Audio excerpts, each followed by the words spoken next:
Hey Vikings, our civic action project focuses on designing, configuring, and implementing a park in the west side of Poulsbo. After realizing that there's 14 parks in eastern Poulsbo and only 2 on the west side of Poulsbo, we knew we had to make a change.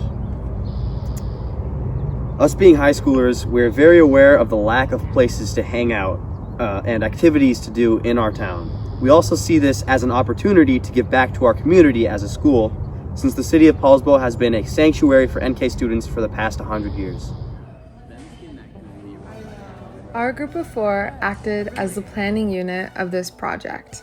We met with official city planners alongside the Parks and Rec director, our mentor, Dan Schoonmaker. Our discussions covered the intricacies of what we can and cannot include in our park, while also considering what our community would most want to see. After exploring these options, we had to evaluate our financial situation and predict how we would allocate funds in the future.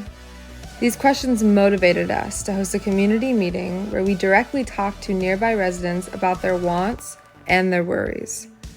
We learned that they were concerned about the ripple effect of the park and how it might lead to busyness, nefarious activities, and crowded parking within their neighborhood. We also discovered that they were in search of a community meeting place and beautiful scenery. As far as the engineering aspect of this park development group goes, our group had a number of factors to consider. We met with 2 city engineers to discuss what the natural topography and environment of the park would allow for and restrict.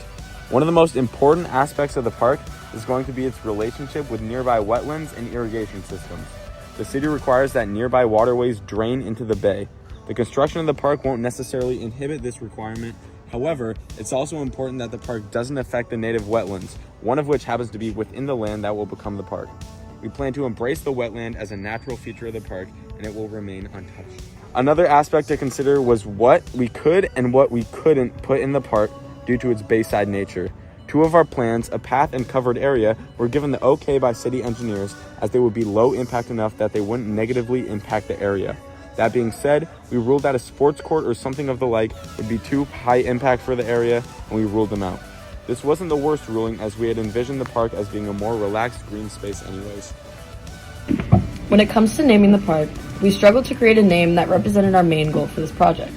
Some of those goals consist of reunion of our community after these tough years through the pandemic, creating an area like no other in this side of town, opportunities like new firsts, like meeting new people, new relationships, new activities with our community, and most importantly, a new space. We realize how isolation of the pandemic can affect a community. It forces separation. This park can be somewhat of a new start to a new beginning, somewhere where we are allowed to gather as a community and enjoy each other's presence and celebrate the reunion of Poulsbo.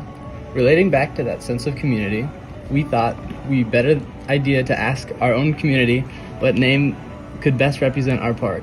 Using the QR code at the end of this video, you can enter your idea for the name of this park.